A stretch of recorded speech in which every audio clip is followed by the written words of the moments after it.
How to avoid matrimonial dispute. आज इस विषय पे हम सुनेंगे दोस्तों। एक वकील जो सुप्रीम कोर्ट में प्रैक्टिस करता है, ये आपको बता रहा है कि आपने झगड़ा नहीं करना चाहिए। एक्चुअली सही काम यही है हमारा, डिस्प्यूट को खलास करना, डिस्प्यूट होने नहीं देना, डिस्प्यूट को रिजॉल्व करना, यही वकील का मेन काम है।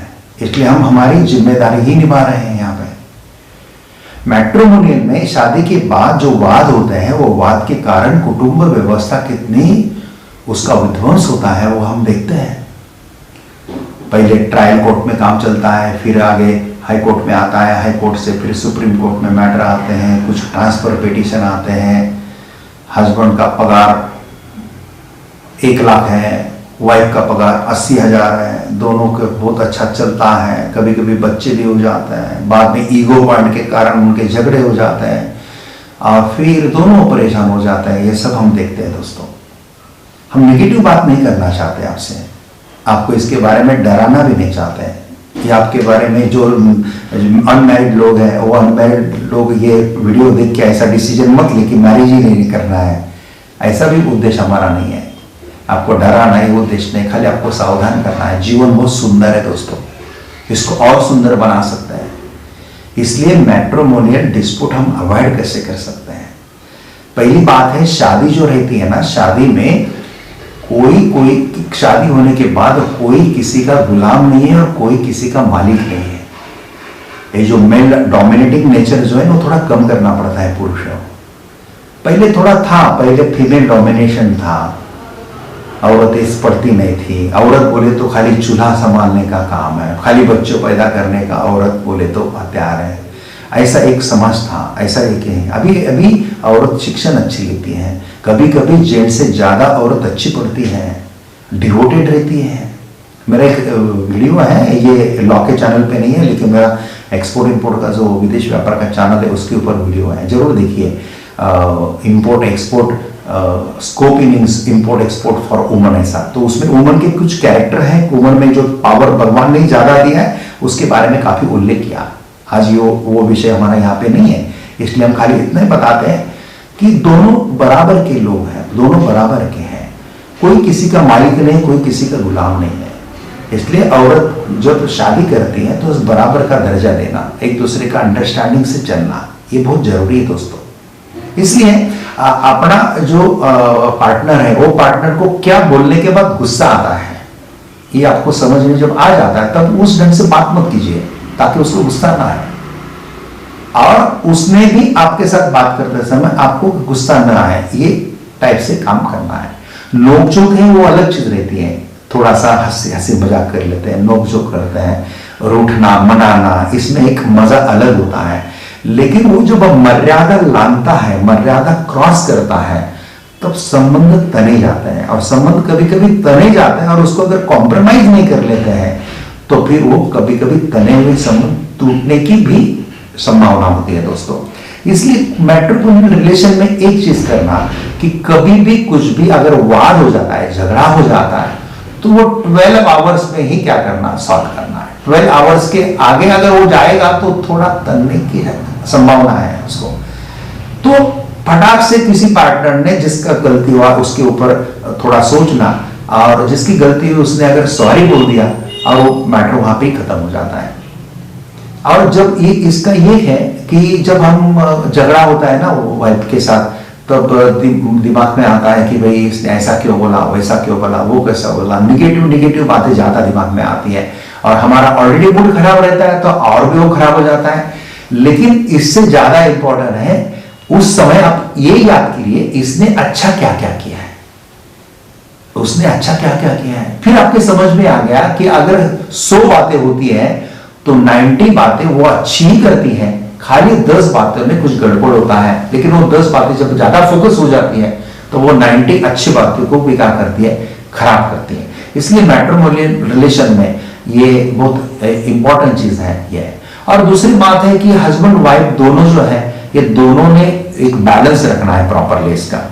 अभी घर का काम किसी ने करना है, क्या करना है, इतना डीप में हम नहीं जाएंगे यहाँ पे, लेकिन एक अगर दोनों वर्किंग में है तो भाई सुबह का काम अगर कोई एक पार्टनर संभालता है, शाम का काम दूसरा पार्टनर संभाल लेता है, मेड को काम पे लगाते हैं, ऐसा करते हैं तो भी आप घर के काम आराम से कर सकते हैं, ऐसा कोई प्रॉब्लम नहीं है दोस्तों।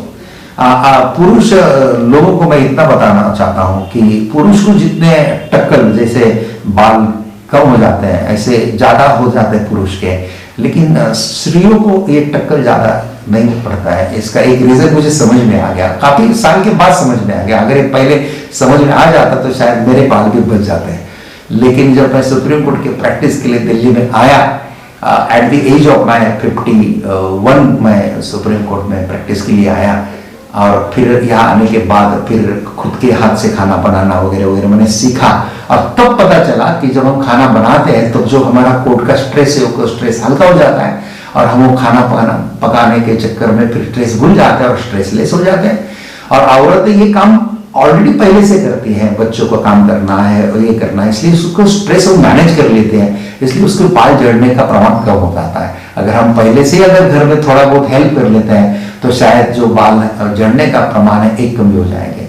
और ऐसे काफी चीजें हैं दोस्तों। अभी मेरी शादी को लगभग 30 साल हुए हैं, 30 से ज्यादा साल हुए हैं, और लेकिन हर साल हम घूमने के लिए जाते हैं। जब हमारे पास पैसा नहीं था तब भी हम घूमते थे, खाली थोड़े से स्लीपर का क्लास में घूमते थे, कभी रिजर्वेशन में निकालते, कभी जनरल क्लास में भी प्रवास करते थे, लेकिन पूरा भारत के दौरे किए हमने उस समय भी। लेकिन जैसे जैसा पैसा आ गया फिर हम स्लीपर एसी क्लास में घूमने लगे, फिर फ्लाइट से घूमने लगे। अभी देश अंतर्गत व्यापार, देश अंतर्गत टूर्स, विदेश टूर्स, सभी टूर्स मानते हैं। तो ये थोड़ा सा आउटिंग ब्यूटिंग अगर करते हैं, पूरा दुनिया देखते हैं, कमाए हुए पैसे का 10% रकम अगर हम ट्रैवलिंग में खर्चा करते हैं, पार्टनर को हमारे घूमने के लिए लेके जाते हैं, उसका केयर लेते हैं, उसको थोड़ा रिलैक्सेशन देते हैं, तो बहुत अच्छे रिलेशन रहते हैं दोस्तों। बहुत ऐसा बढ़िया रिलेशन रहता है, ऐसा मेरा खुद का एक्सपीरियंस है। मुझे तो कभी ऐसा नहीं लगा कि है, हाँ मैं ये नहीं बोल रहा हूं, मैं ये दावा नहीं करूंगा कि मेरे वाइफ के साथ झगड़े नहीं हुए हैं, लेकिन झगड़े होने के बाद within 12 hours max to max 24 hours में हमने वो झगड़े क्या किए, क्लियर कर लिए। कभी मुझे ऐसा याद नहीं है कभी मेरे वाइफ ने झगड़े में भी बोला कि मुझे डिवोर्स दे दो, या झगड़े में बोला मैं मेरे भाई के यहाँ पे चली जाता हूँ, मेरे माँ के पास चली जाता हूँ। ऐसे झगड़े में भी कभी नहीं बोला, कभी नहीं बोला। झगड़ा होता था वो पॉइंट के ऊपर झगड़ते थे, कभी पॉइंट आगे पीछे भी जाते थे। हस्बैंड में को एक बोलना चाहता हूं मैं, जब भी झगड़ा होता है ना तो वो पॉइंट पे बात कीजिए। वो पॉइंट पे बात करेंगे ना तो झगड़ा बढ़ता नहीं है।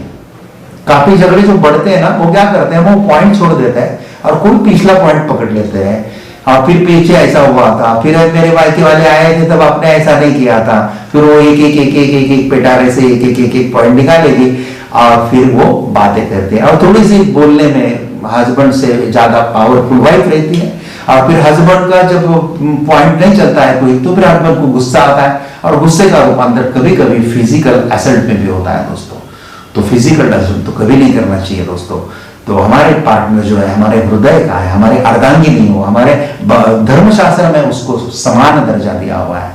नर नारी नटेश्वर का जो उदाहरण है वो वही उदाहरण है कि हस्बैंड वाइफ एक ही है, तो दोनों अलग अलग नहीं है, दोनों का सोल एक है, खाली शरीर अलग अलग है। इतने तक के रिलेशन अगर हम रखेंगे तो बहुत मजा आएगा।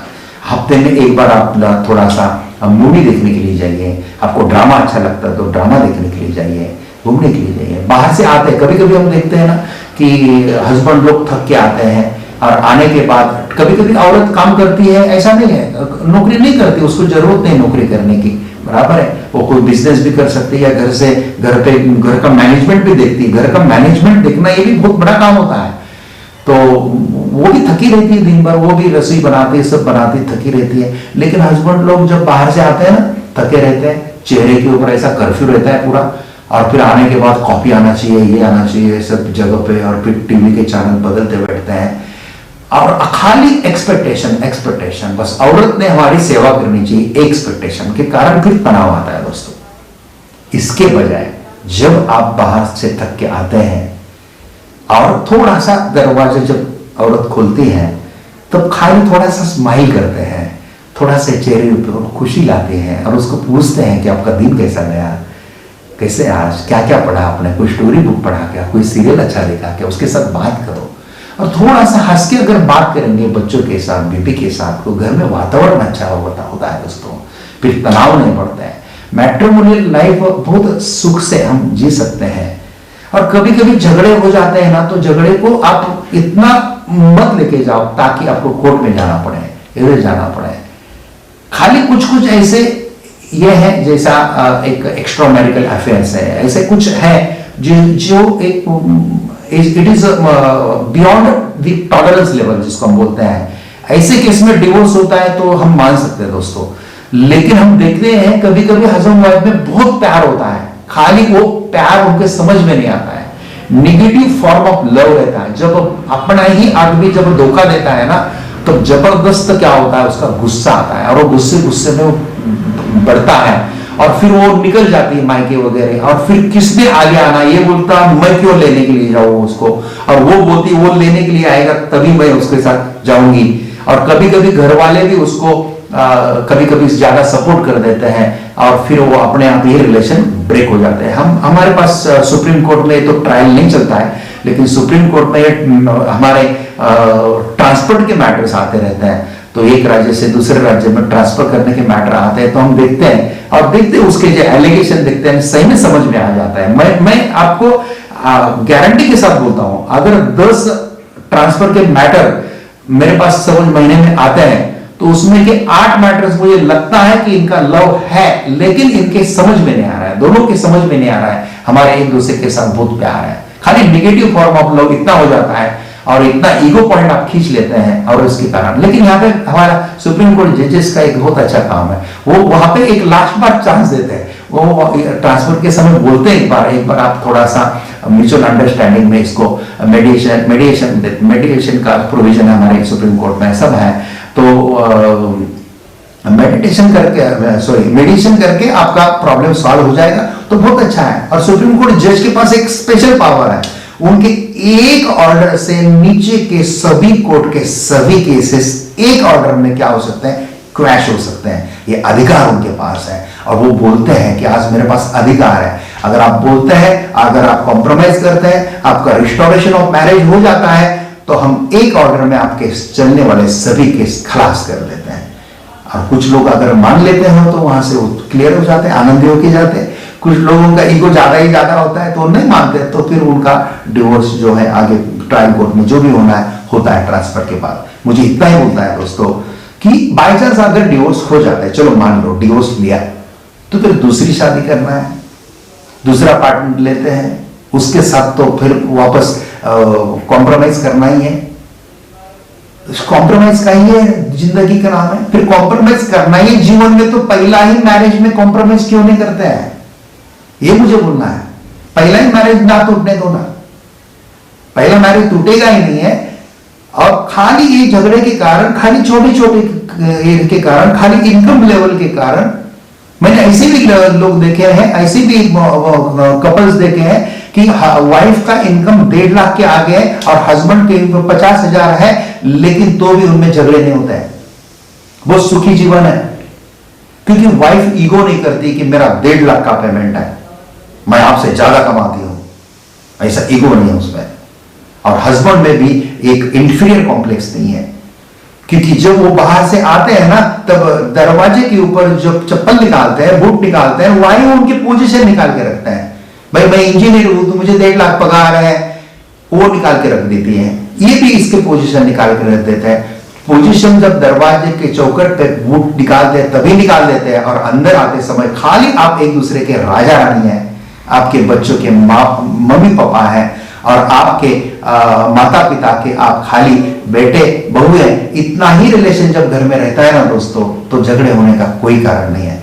मेरा ये वीडियो बनाने का मकसद ही ये था कि भाई हमारे भारत की जो कुटुंब व्यवस्था खाली ज्यादा पढ़ाई के कारण विध्वस्त हो रही है, लड़कियां ज्यादा पढ़ती है इसलिए ज्यादा डिवोर्स हो रहे हैं, ये जो सुनने में आता है गलत है दोस्तों। लड़कियां ज्यादा पढ़ती है इसलिए डिवोर्स होते, ऐसा नहीं है। म्यूचुअल अंडरस्टैंडिंग दोनों में नहीं आ रहा है, दोनों में ईगो ज्यादा डेवलप हो रहा है। वो ईगो डेवलप ना हो दरवाजे के ऊपर ही आप आपकी पोजीशन निकाल के रखो। अंदर आते समय बहुत खुश रहो, शांत रहो, काम जो करना है वो बांट के लो, आनंद लो, और दोनों एक दूसरे के साथ घूमने के लिए जाओ। ऐसा करेंगे तो आपका मैट्रिमोनियल लाइफ बहुत अच्छा चलेगा दोस्तों। और आप आज के लिए मैं आपको शुभकामनाएं देता हूं कि आपके जीवन में कभी भी इतना झगड़ा आपके हस्बैंड वाइफ में ना हो, ताकि आपको कभी वकील की जरूरत पड़े। ये तो आप आपके हिसाब से आप दोनों में ही बैठ के अगर वो सॉल्व कर लेते हैं तो ज्यादा अच्छी चीज है दोस्तों। जीवन बहुत सुंदर है, उसको और सुंदर बनाइए। ऐसे मेरी शुभकामनाएं आपको देता हूं और यहां पे रुकता हूं। जय हिंद, वंदे मातरम। आपको बताऊं दोस्तों, मेरी वाइफ शोभा सुबानी पूना में फैमिली कोर्ट में लॉयर है। वो बताती रहती है कि ऐसे ऐसे केसेस आते हैं, इतने बढ़िया उनका जीवन है, वो दिखती बहुत सुंदर है, वो भी हैंडसम दिखता है, दोनों को पेमेंट अच्छा है, खाली ईगो डेवलपमेंट के कारण इनके क्या हो रहे हैं, एक दूसरे से अलग हो रहे हैं। समझाने की कोशिश काफी करते हैं, उनका रिश्ता ना टूटे इसकी कोशिश भी वकील लोग काफी करते हैं, मेडिएशन सेंटर करता है, सब करते हैं, लेकिन तब भी वो जब डिवोर्स के ऊपर आ जाते हैं तो दुख को बहुत ज्यादा होता है दोस्तों।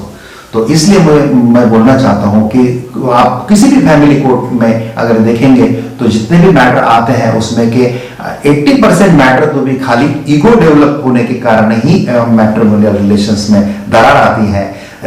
बेसिक रीजन जो है वो बहुत कम रहते हैं जहां पे दरार होता है। तो बस इतना अगर हम प्रिकॉशन लेंगे तो ज्यादा अच्छा रहेगा।